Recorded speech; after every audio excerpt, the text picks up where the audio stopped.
En ce jour commémoratif, en prélude du 75e anniversaire de la Déclaration universelle des droits de l'homme, nous sommes réunis pour honorer un pilier fondamental de notre humanité, les droits de l'homme.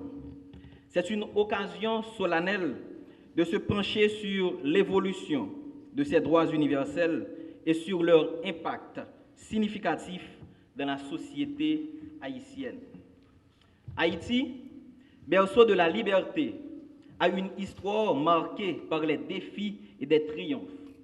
Une nation dont le peuple a lutté pour défendre ses droits, pour se libérer et pour essayer de bâtir une société équitable. Cette terre, riche en héritage culturel et en résilience, a toujours placé les droits humains au cœur de son identité. Cependant, malgré ces avancées, Haïti fait face à des défis considérables en matière des droits humains. Des données récentes de la Banque mondiale montrent que 34% de la population haïtienne vit dans des conditions d'extrême pauvreté avec des accès limités à des services de base tels que l'éducation et les soins de santé. Ces circonstances exacerbent les inégalités socio-économiques entravant la jouissance des droits fondamentaux pour de nombreux Haïtiens. Dans ce contexte, les droits humains jouent un rôle essentiel. Ils sont le fondement même de la dignité humaine. Leur promotion et leur protection sont cruciales pour bâtir une société plus équitable et inclusive. L'université, en tant qu'institution centrale dans la production et la diffusion du savoir, joue un rôle majeur dans la sensibilisation, l'enseignement et la promotion des droits humains. Les étudiants, moteurs du changement et de l'innovation, sont des acteurs clés dans les droits humains. Leurs voix, leurs idées et leur engagement sont des catalyseurs pour susciter les débats, pour proposer des solutions novatrices et pour sensibiliser la société aux enjeux de ces derniers. Le regroupement national des étudiants, RENAE, incarne avec passion et détermination un engagement inébranlable envers les droits humains et l'éducation. L'éducation, la paix et la technologie représentent des piliers fondamentaux pour le développement et le respect des droits humains. Ces domaines sont inextricablement liés à la réalisation et à la protection des droits de l'homme à tous les niveaux de la société haïtienne. Considérons tout d'abord l'éducation. En Haïti, l'accès à une éducation de qualité demeure un défi majeur. Des chiffres de l'UNICEF révèlent que près de 250 000 enfants en âge d'aller à l'école primaire ne sont pas inscrits dans un établissement éducatif. Cette réalité témoigne des obstacles persistants qui entravent la jouissance du droit à l'éducation pour de nombreux enfants haïtiens. Pourtant, l'éducation est bien plus qu'un simple droit. C'est un levier pour briser le cycle de la pauvreté, pour autonomiser les individus et pour renforcer les communautés. C'est dans ce contexte que les étudiants dévoués, membres du RENAE, tels que Armanda Darius, présente de la salle, et Davidson Mathieu, joueront aujourd'hui un rôle déterminant en plaidant pour une éducation inclusive et de qualité pour tous.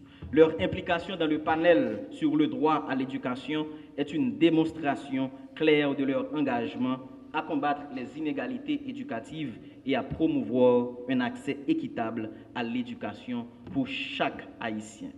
Ensuite, la question cruciale de la paix et les déplacés internes, qui seraient plus de 200 000 selon les chiffres de l'ONU. Haïti est malheureusement témoin de conflits internes, de violences des gangs armés causant des déplacements massifs de population, exacerbant les vulnérabilités des individus et des communautés.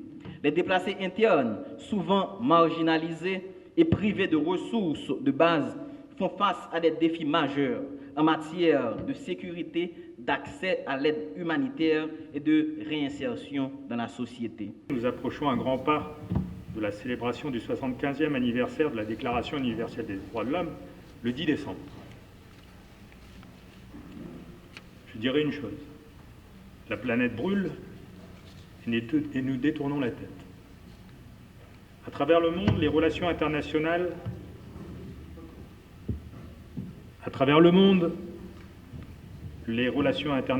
et la géopolitique sont en mutation. Il n'y a pas un continent qui n'est pas frappé par des conflits extrêmement violents aujourd'hui. Le multilatéralisme est attaqué au nom du repli sur soi. D'autres maux et incertitudes nous guettent. Nous ne parlons plus désormais du changement climatique, mais d'adaptation au dérèglement climatique. Les inégalités sociales et économiques entre pays, mais aussi au sein de mêmes pays, ne cessent de s'accentuer, favorisant du même coup l'augmentation de l'extrême pauvreté. Comme d'autres pays, Haïti n'échappe à aucun de ces maux. Il y a quelques jours, vous l'avez peut-être noté, nous mettions en lumière les graves abus et violations des droits de l'homme commis par les groupes criminels dans l'Artibonite. Or, c'est dans ces moments d'incertitude, dans ces moments de doute que cette déclaration prend tout son sens et toute sa valeur. Il faut se battre que pour les promesses et la vision de cette déclaration puissent guider le peuple haïtien et ses dirigeants. La Déclaration universelle des droits de l'homme, comme l'a rappelé le haut-commissaire aux droits de l'homme, a été signée au lendemain de l'horreur, après 2 guerres mondiales, un holocauste et une menace nucléaire. Or, au moment de sa signature, ce texte a contribué à ouvrir la voie pour sortir des profondeurs de la misère humaine. Cette déclaration a réaffirmé la valeur de la vie humaine de tous et toutes. Elle a aussi réaffirmé que peu importe où nous sommes nés ou quelles que soient nos croyances, nous sommes tous égaux en dignité et en droit.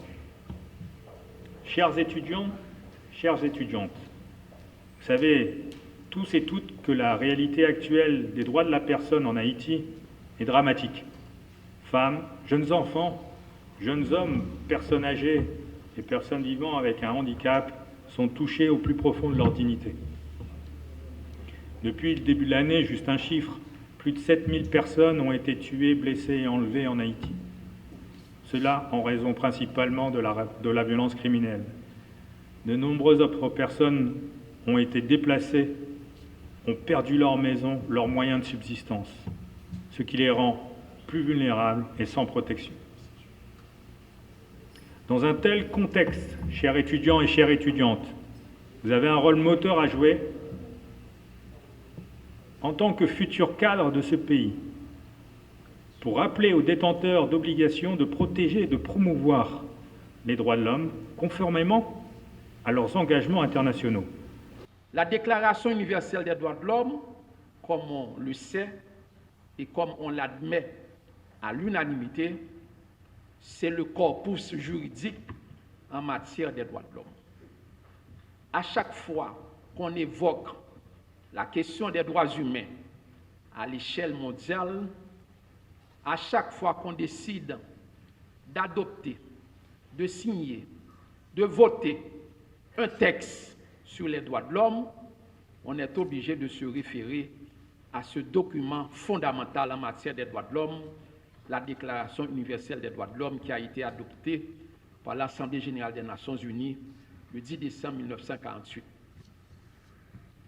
Cependant, 75 ans après, si on veut faire un bilan en matière du respect des droits de l'homme, eh bien, en toute objectivité, on pourra dire que le bilan est négatif.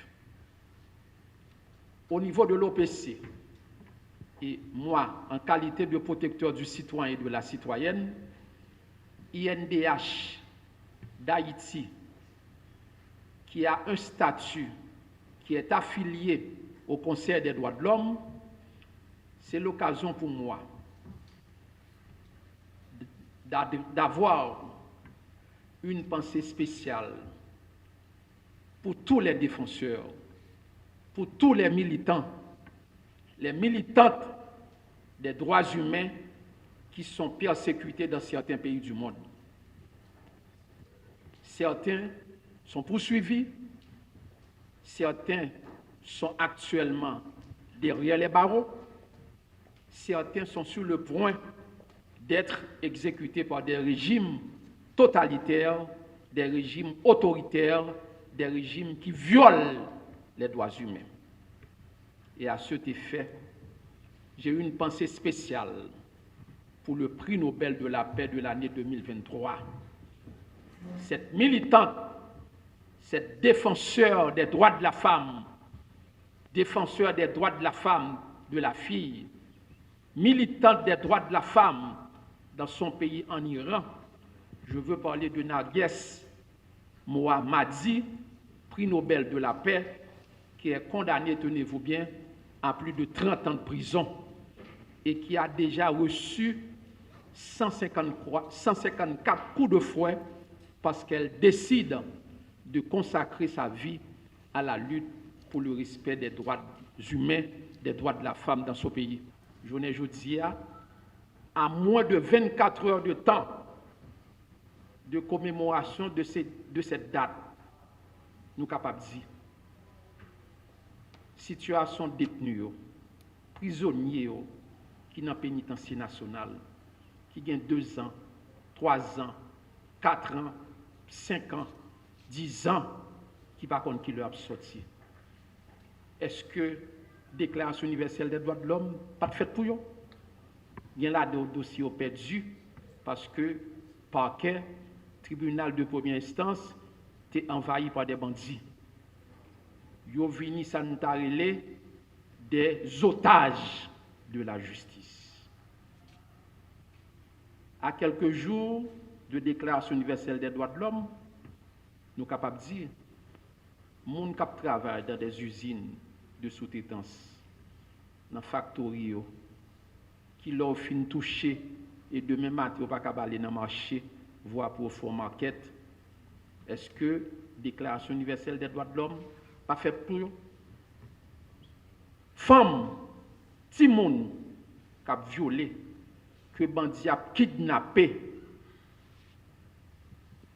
qui mourent parce que refusé de violer. Est-ce que la Déclaration universelle des droits de l'homme pas pour eux? Si moun qui viennent orphelins de père, de mère, est-ce que la Déclaration universelle des droits de l'homme pas fait pour eux? C'est l'occasion pour nous de rappeler aux autorités étatiques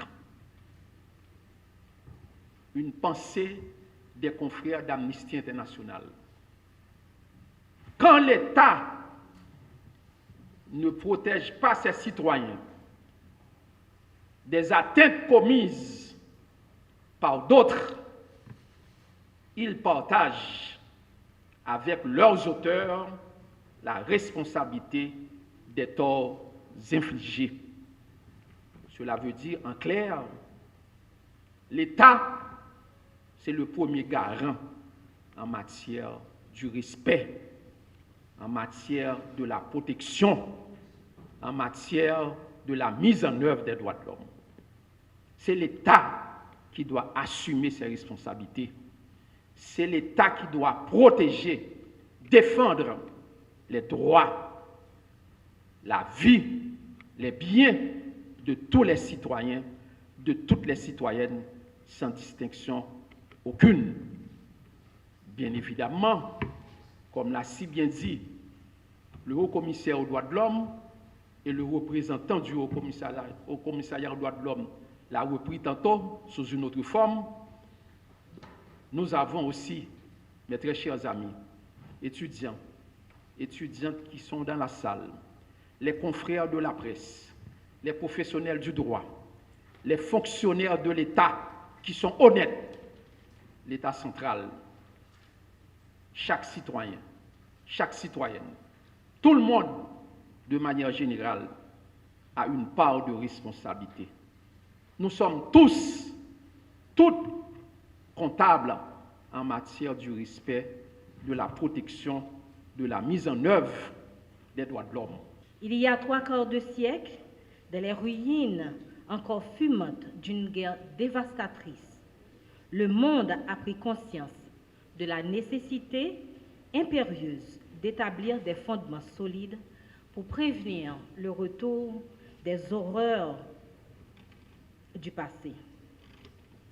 C'est dans cet état d'esprit que la Déclaration universelle des droits de l'homme a été proclamée, érigeant un socle des valeurs inaliénables destinées à tous les êtres humains, indépendamment de leur origine, de leur statut social, de leur appartenance politique ou de leurs croyances. Aujourd'hui, nous rendons hommage aux visionnaires qui ont façonné ce document historique, reconnaissant que les droits de l'homme sont la pierre angulaire d'une société juste et équitable. C'est l'occasion de nous remémorer les sacrifices consentis pour garantir ces droits et de réaffirmer notre engagement envers ces idées universelles. Mesdames, Messieurs, au début de l'année, plus précisément en février 2023, le Premier ministre, le Dr Ariel Henry, avait lancé conjointement avec le Haut Commissaire des Nations Unies, M. Volker Türk, les activités de la commémoration du 75e anniversaire de la Déclaration universelle des droits de l'homme, avec pour thème « Liberté, égalité et justice pour tous ». Nous nous sommes réunis aujourd'hui pour clôturer l'événement à travers une journée de réflexion intitulée « Place aux jeunes ». En ce jour solennel, nous avons choisi de mettre en avant la jeunesse, la force vive de notre société, en leur offrant un espace de réflexion pour exprimer leurs idées, leurs attentes, en d'autres termes, leur donner la place qu'ils méritent dans cette commémoration.